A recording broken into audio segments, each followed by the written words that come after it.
चलिए आज हम लोग क्लास को फिर से आगे बढ़ाते हैं और देखते हैं उससे आगे का। कल हम लोग देखे थे गोलीय दर्पण के बारे में, स्फेरिकल मिरर। इसी को और आगे बढ़ाएंगे आज।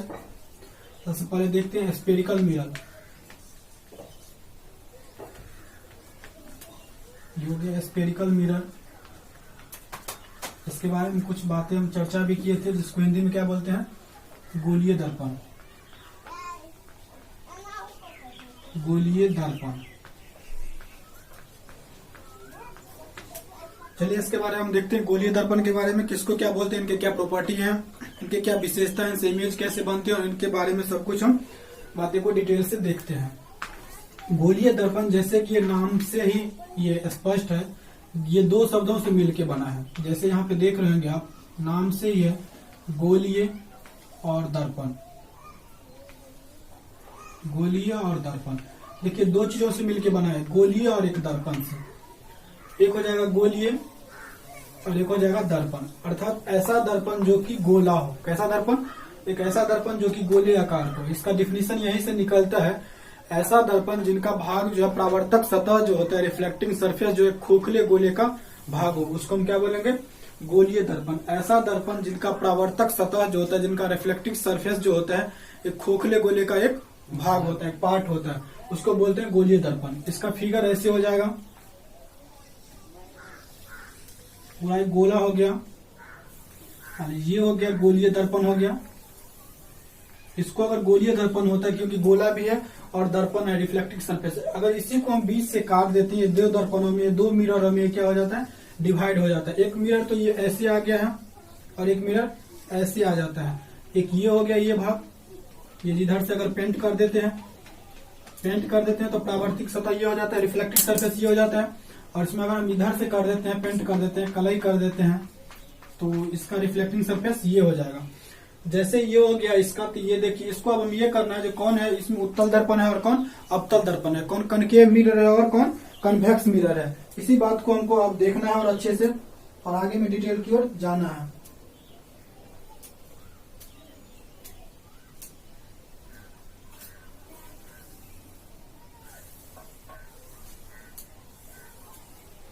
चलिए अब एक कन्वेक्स और कनकेव के बारे में देखना। एक हो जाता है, इसमें क्या हो जाता है, कन्वेक्स हो जाता है, और एक क्या हो जाता है, कनकेव हो जाता है।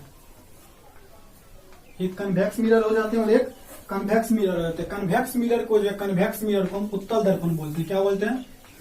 उत्तल दर्पण बोलते हैं। और कनकेव मिरर को क्या बोलते हैं? अवतल दर्पण बोलते हैं। अवतल दर्पण बोलते हैं।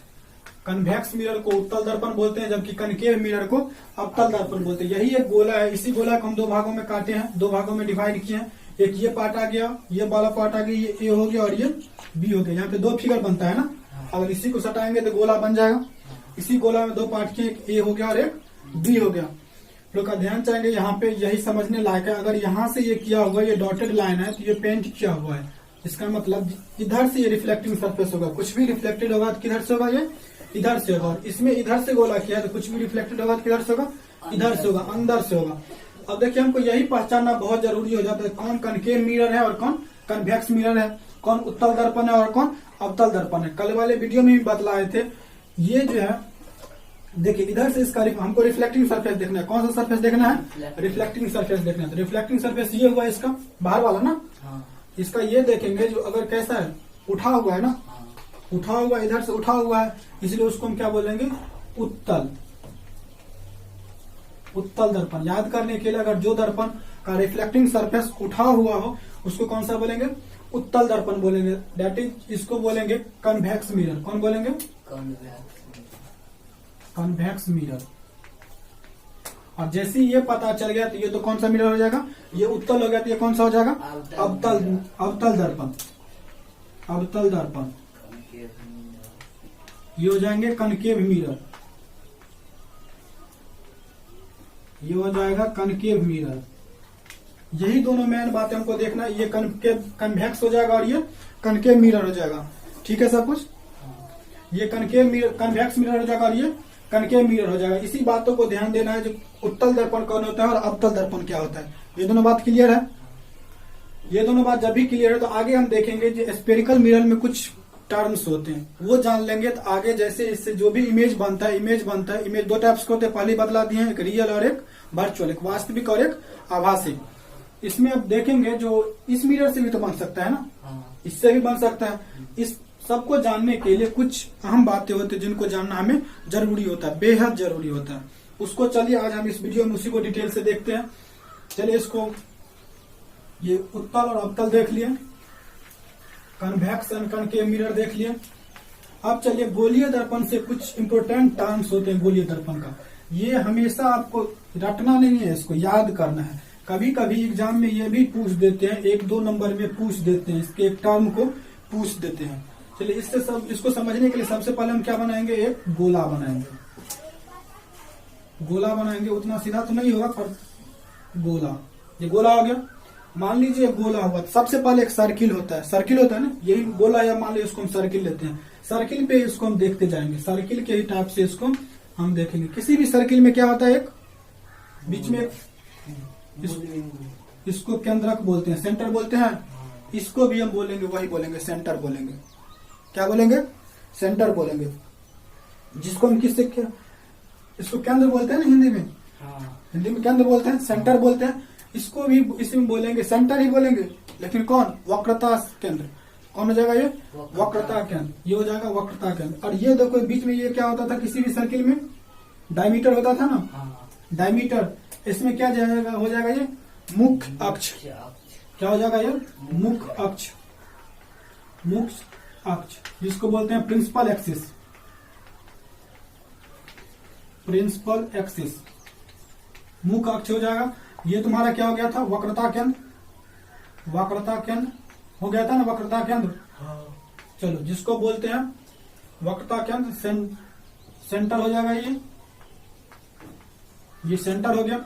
उसके बाद ये तो डायमीटर हो गया, और ये इतना बीच की दूरी को हम क्या बोलते थे, त्रिभुज, सर्किल में इतना बीच की दूरी को त्रिज्या बोलते हैं, त्रिज्या बोलते हैं। मान लो ये ओ है और ये ए बी हो गया, तो ये क्या हो जाएगा, ये ओ बी पार्ट जो है, ये त्रिज्या होता है ना, रेडियस होता है, इसमें भी हो जाएगा ये वक्रता त्रिज्या। क्या हो जाएगा, वक्रता त्रिज्या। कितने बातों को हम देखें, वक्रता केंद्र को देखें, वक्रता केंद्र को देखें, सेंटर को देखें, प्रिंसिपल एक्सिस को देखें, मुख्य अक्ष को देखें, और वक्रता त्रिज्या को देखें। वक्रता त्रिज्या को देखे हैं, वक्रता केंद्र को बोले हैं, देखे हैं, और प्रधान अक्ष, इसी को प्रधान अक्ष भी बोलते हैं, मुख्य अक्ष को ही प्रधान अक्ष भी बोलते हैं। और इसको क्या बोलते हैं, ये मध्य बिंदु जैसा वक्रता केंद्र भी बोलेंगे, इसको क्या बोलेंगे, वक्रता केंद्र भी बोलते हैं, या इसको ध्रुव भी बोलते हैं। क्या बोलते हैं, ध्रुव भी बोलते हैं, जिसको इंग्लिश में पोल भी बोलते हैं, पोल भी बोलते हैं। अब चलिए इस सब का डिफिनीशन एक बार हम देख लेते हैं। कभी कभी होता है एग्जाम में पूछ लेगा, जो पोल किसको बोलते हैं, अर्थात ध्रुव किसको बोलते हैं, प्रिंसिपल अक्ष या मुख्य अक्ष किसको बोलते हैं, वक्रता त्रिज्या किसको बोलते हैं। ये सब कभी कभी तीनों में से एक जो है कभी न कभी एग्जाम में पूछ लेता है। इसको हम अच्छे से देखेंगे, वक्रता केंद्र या ध्रुव किसको बोलेंगे, ये बतला सकते हो। गोलीय दर्पण के मध्य बिंदु को, गोलीय दर्पण जो होता है, गोलीय दर्पण जिस खोखले का बना होता है, खोखले का बना होता है, उसके बीच के बिंदु को, मध्य बिंदु को क्या बोलते हैं, ध्रुव बोलते हैं, पोल बोलते हैं, वक्रता केंद्र बोलते हैं। अब चलो मुख्य अक्ष या प्रिंसिपल अक्ष किसको बोलते हैं, मुख्य अक्ष या प्रिंसिपल अक्ष किसको बोलते हैं।